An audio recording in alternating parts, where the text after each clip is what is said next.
So I want to talk a little bit about the best strategies for farming.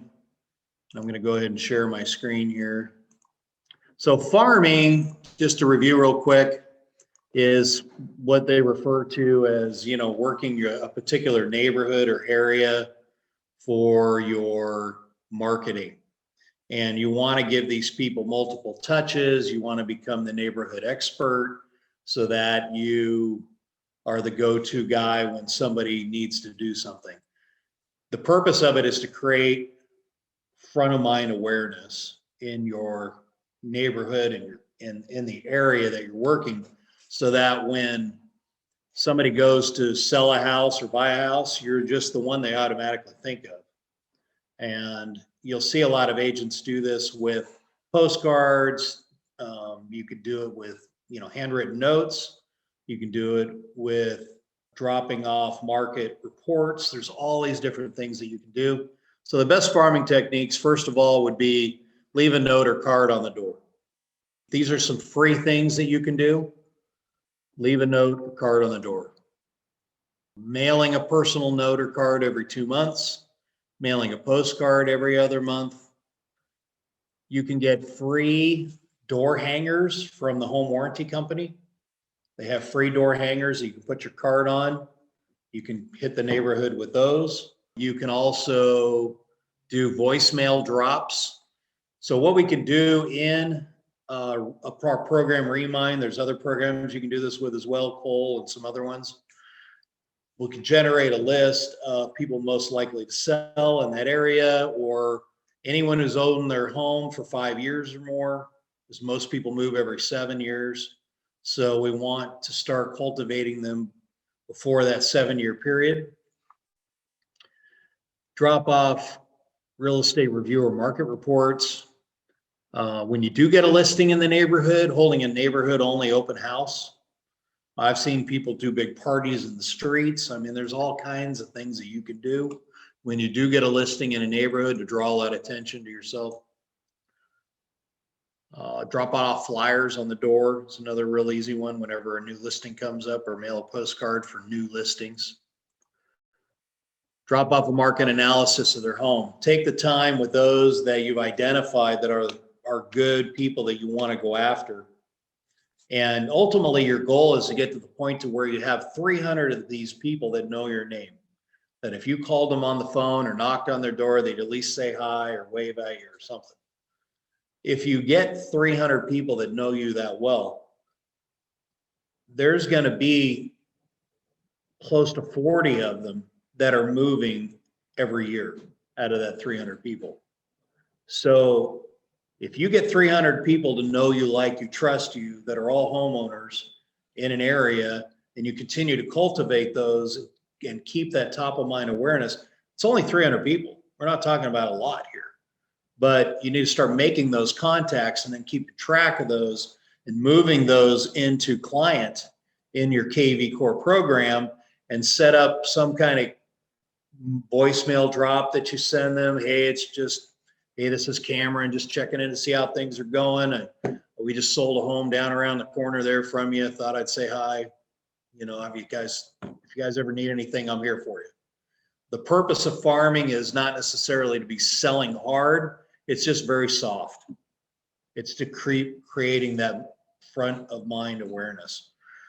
Our marketing that we do as agents, I was thinking, about some of my last sales jobs where I walk in, sit at the kitchen table, close them right there, sold, done, off to the next one, right? This is more relationship selling, branding yourself, getting in front of people so that they know who you are. They learn to know you, like you, trust you. Those steps take time, and you need to take those customers from informational to clients where they're now relational. So from that information point of, hey, they came on KV Core and looked at some homes, responded maybe to something I posted on Facebook, to now getting in front of them, having a cup of coffee with them, stopping by their house, dropping off a card with a little handwritten note, doing those extra little things that start to build that know you, like you, And then when they do finally get together with you, they trust you. So take those opportunities to meet with people as often as you possibly can, because those face-to-face meetings are what build that trust and build that client to that point of really trusting you and seeing the value that you can bring. The other things you can do is write a blog about the neighborhood. So in KV Core, there's a section for your website that you can have your own blog. You can write your own blogs right in KV Core and just have a nice long list of blogs going. Then take those blogs and share them on your Facebook page. Email them to people you know and say, hey, here's a cool article I wrote on why to use an agent. Like we just talked about that. You want to make a video on that, Cam? You can make a video, post it on Facebook. You can do video blogs on your KV Core site. Now that video is right in your blog on your site, your own private site that you have through KV Core, through us, free to you. Take advantage of that. If you want some help setting that up, get together with me. We can go over it, but there's some awesome tutorials in the training for KV Core if you haven't seen those yet. You can develop your own custom blog section as well. The nice thing about blogging is it gives you a lot of SEO, a lot of good traffic on Google Analytics. Will pick up those keywords in your blog. And if somebody's typing in Tanner Hall homes, Tanner Hall events, whatever it might be, they may stumble into your blog. Also drop off a just listed, price reduced, just sold flyer. Bring something of value about something that happened in the neighborhood. The criteria you typically want is that we talked about a minute ago: owned home 5 years or more, mortgage is 3 years or older. Usually people who recently refied aren't really thinking of selling. It's nice if you can find people that have $100,000 in equity, which most people will right now. And then there's two strategies. One is to go after absentee owners, because these are all rentals that they have there or second homes that they have there. Maybe they thought about cashing in, getting out while getting's good, or maybe they want to pick up something different, sell that place and get something different.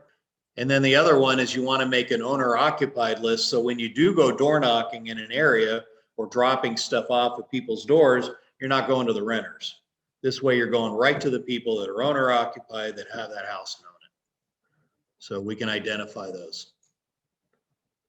So some things to consider is the number of homes that you're working, how many homes sold in that neighborhood in the last year, the average sales price, how many homes are in the market in that area, do they have neighborhood events in that area, do they bring food trucks in, what kind of things do they do that maybe you can jump in on a community event, meet some people and hand out cards while you're eating at the lobster truck or whatever.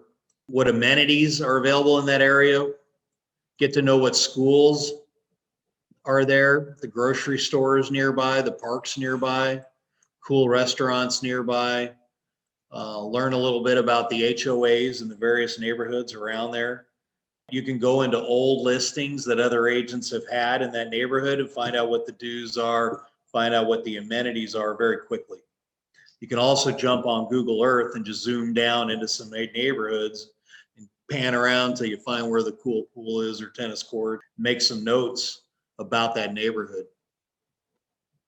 You should also know what the highest property sold and the lowest property sold was, so you know your home values in that area. Same thing with lots. And then every week you should be asking yourself, what have I done this week to cultivate in my farm? Every week you need to be doing some kind of activity, at least reaching out to 20 people somehow, some way, with either handwritten notes, dropping off CMAs, dropping off a flyer, whatever, doing a mailer, whatever you can do.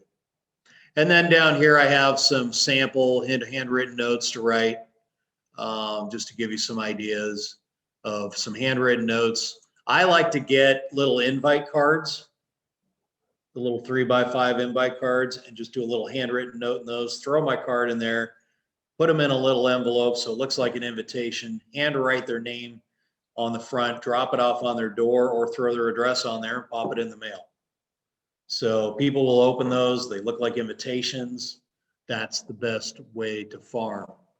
So if you want to set up a time to meet with me one-on-one and pick an area that you want to farm, some of you have already done this for your mailers and your marketing and all that stuff. I can help you get all that set up in there. And if you can spend a couple $100 here and there doing some mailers, then that's going to go a long way to escalate how quickly you build your brand in your area. A couple other things about farming. The main thing I want to do is just tell a story. I'm going to stop sharing now. But for me, when I first got into real estate, I farmed James Island. And I started just mailing letters to homeowners, just saying, hey, I'm working with buyers. If you thought about selling, targeted a group of condos on Folly Beach that had 9 owners.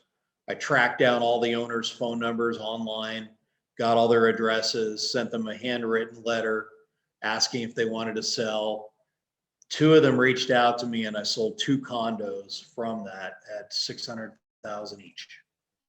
Another example of that is I sent out a lot of letters that were just a nice letter for me introducing myself. You know, I'm working with a lot of buyers coming into the area buying beach homes. Please call me if you want to sell.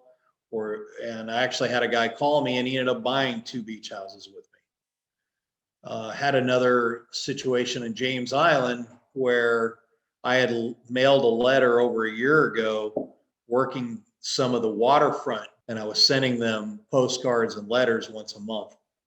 Did that for about 6 months straight. One of the people actually hung onto my letter for a year and called me a year later, and I got to sell a $1.3 million waterfront house on James Island with a deep water dock. So those are just some examples of some of the things that farming will do for you. I did not spend a fortune doing farming. I should have spent more on farming, because looking back, it's probably one of the more lucrative things you can do. Did a little farming in Edisto. I had a buyer trying to buy in Edisto, sent out a letter to Edisto. I had 3 people call me and want to sell their homes. I had 3 more call me that I didn't get the listing yet. They're just kicking around the ideas, but I got to go down and meet them at their house in Edisto, give them a valuation of what they could probably get for it when they're ready. And 2 of those ended up selling. Farming works. So it's one of the strategies in your marketing to not forget. Lots of ways you can market in this business. And then you have all the Facebook, and you have Instagram, and you have people are actually having a lot of success with TikTok and Snapchat. Not my thing, but you know, I haven't messed around with those at all, but you know, those that know that program, things are working with that, reaching out to people on LinkedIn. So there's a lot of different marketing that you can do, but farming is probably one of the more effective ways. It's a cheap way to do it because you can just hand deliver your notes. You know, you do write some handwritten notes, just go drop it on their door. And oh, by the way, while you're there, go ahead and knock on it. They might answer. You know, now you're meeting face to face with someone that you've identified as most likely to sell in the next few years. And those are the people that you want to get in front of more than anyone else you can get in front of right now. Because if we get a listing, it's gone. It's gone, and I can't even keep my listings on a week when I get them. They're just gone. 3 offers and 1 for over asking, and my client goes, hallelujah, and takes it, we're on our way, right? So a lot of us have been on the other side of that too, trying to get our offer won. Door knocking works, handwritten notes work, calling people on the phone and saying, hey, I saw your lot here on Edisto, do you want to sell, or Folly or whatever. So set up a time with me. We can always dive into that program, look at which properties you want to identify and go after. And some of you have already done that. Maybe we need to get together, do another piece, or talk about some other strategies to do. All right, guys. Well, everybody have a great week. Schedule a time with me on consultmichael.com if you want to go over any marketing stuff or work on anything or have any questions about stuff. All right, guys. Have a great week.